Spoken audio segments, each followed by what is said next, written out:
Shalom, I give all honor and glory to Yahweh, Ba'ashem, Yahushua, Ba'ashem, Rakah, Quadash. I give double honors to our apostles and elders of Great Millstone. Salutations to you, sincere brothers, pushing his word out across the four corners of the earth. This is an article I came across.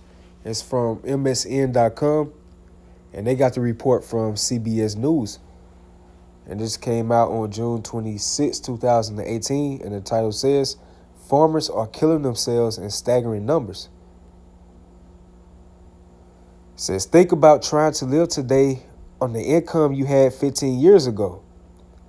That's how agriculture expert Chris Hurt describes the plight facing U.S. farmers today. The unequal economy that's emerged over the past decade, combined with patchy access to healthcare in rural areas, have had a severe impact on the people growing America's food. Recent data shows just how much. Farmers are dying by suicide at a higher rate than any other occupational group, according to the Centers for Disease Control and Prevention. The suicide rate in the field of farming, fishing, and forestry is 84.5 per 100,000 people, more than 5 times that of the population as a whole. That's even as the nation overall has seen as an increase in suicide rates over the last 30 years.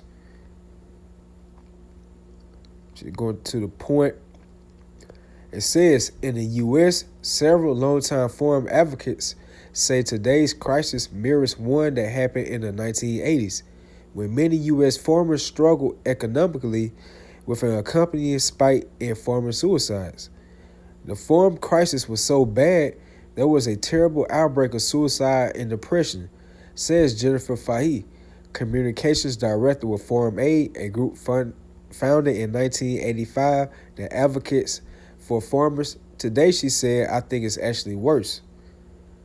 We are hearing from farmers on our hotline that farmer stress is extremely high, Fahey said. Every time there's more uncertainty about issues around the farm economy, it's another day of phones ringing off the hook, addressing the rise in suicide. So, as you can see that this communications director, she was saying how it's actually worse than it was back in 1985 or the 1980s, It's going to continue to get worse because we're at the end of America's rulership. So you see that these farmers, they losing their jobs now, and throughout the article you're going to see a lot of them are going to another source of income, getting like a part-time job just to make ends meet. And just letting you know how America is falling on that economic level. Because this place is falling spiritually, morally, economically. You can see from this article right here. And pretty soon it's going to fall physically. And that's from those nuclear missiles attacking this place. I'm going to get Isaiah 19:15. And one of America's many titles in the scriptures is known as Egypt. Egypt, is bondage. And back in ancient Egypt, they used to use a lot of different symbols. And America incorporates those different symbols that ancient Egypt used. Just like the obelisk. You have the pyramid. Back in the dollar, like we always bring up, you'll see that Owl Horus and that pyramid, So this is Isaiah 19:15. It says, neither should there be any work for Egypt or America, which the head or tail, branch or rush may do. In that day should Egypt be like unto women. It should be afraid and fear because of the shaking of the hand of the Lord of hosts, which he's shaking over it. And he's shaking this place by hitting America right in his gut of one of America's, one of their primary sources of income, which is farming. That's how you have these crops growing, and they send it to these different stores all across the states. And they send them over to other countries as well. America's farming, that's a big part of America's economy. So that goes down, it's going to be a big slap to America's face. And that's where you're going to start seeing the economic crisis. And we're seeing it slowly right now. So that's why it says right here, neither should there be any work for Egypt. because pretty soon when stuff like that start happening, a lot of these 18-wheelers that deliver these foods, or these items into these stores, these grocery stores, that's gonna get shut down. So that's gonna be America's heartline right there, pretty much gonna be on that flat line. And that's why we read through these scriptures that it's gonna have to be an economic collapse that happens in America before all hell break loose. And this is the beginning phases of it right here. You see with the farming industry. Okay, we'll get back to this article.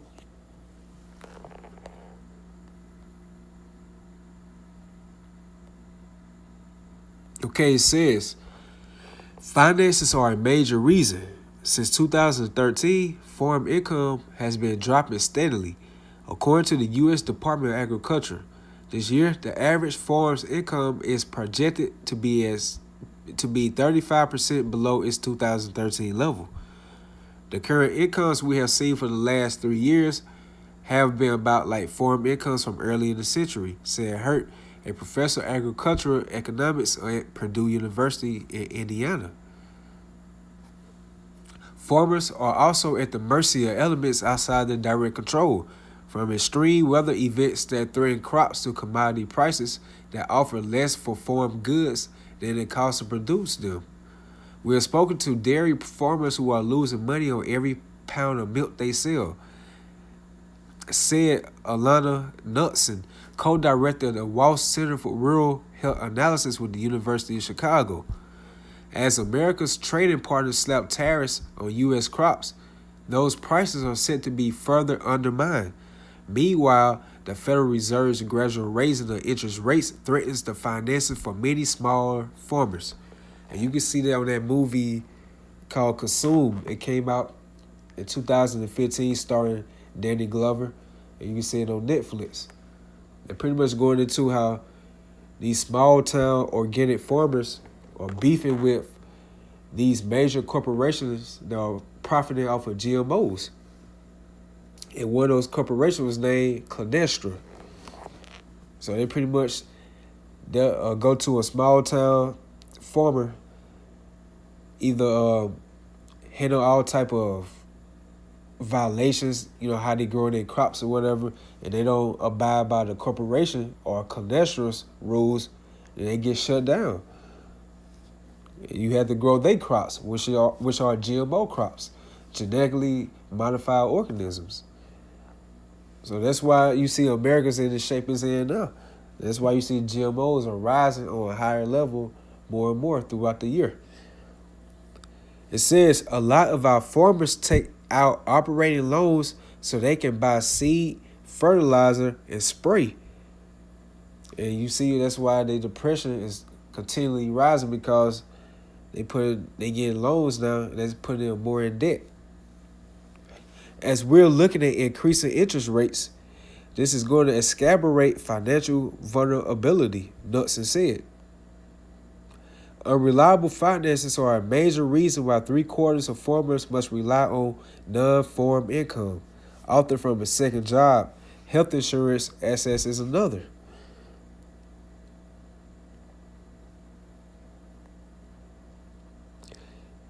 And this is a good part right here. It says, farmer stress right now is extremely high. The farm economy is very precarious and not predicted to improve in the near future, she said. However, she added, when there are steps in place to address the root cause, which is usually financial and legal, the stress becomes manageable. And that's all a part of America's fall right here, man. We see biblical prophecies steadily coming to pass each day. So this is Ecclesiastes, the 12th chapter, starting at the 3rd verse. It says, in the day when the keepers of the house should tremble, and the strong men should bow themselves, and the grinders cease because they are few. The grinders cease because they are few. Just talking about these jobs, these different corporations. That's why you see corporations like Toys R Us. That was pretty much booming 20 years ago. You see nowadays, pretty much all the stores might get ready to close down now. And that's also refers to other corporations as well that were thriving back in the day, and now they coming to an abrupt end. It said, and the grinders should cease because they are few, And those that look out the windows will be darkened. It's going back to the article, how it says about the depression levels are rising higher and higher with these farmers. A lot of them are killing themselves because they can't handle all that debt they are obtaining now throughout the years. Or they can't handle that all they know is farming. And now they have to go to another source of income to make ends meet. So that's why you see it says right here, and those that look out the windows be darkened because there's no future in America. Only but nuclear missiles hit this place. Okay, we'll get Isaiah 24. Just get to the point. This is Isaiah 24 and 10. The city of confusion is broken down. The city of confusion is America, a.k.a. Babylon the Great. Babylon comes from the Hebrew word babal, which means confusion. Every house is shut up that no man may come in. It's going into when all hell breaks loose. And we can see it right here, start with the economy collapse. It's going to be martial law, so you're going to have no check-ins go through certain spots. And they show you a lot of these different movies. You have those check-ins. They go through one part of the city to another. Verse 12. Verse 11. There is a crying for wine in the streets. All joy is darkened. The mirth of the land is gone. It's going right back to Ecclesiastes, the 12th chapter. But you look out the window, it's darkened. Right here it says Isaiah 24:11. All joy is darkened. The mirth of the land is gone. So all that merriment, all that laughter and gladness and happiness, all that's about to get ready to come to an abrupt end.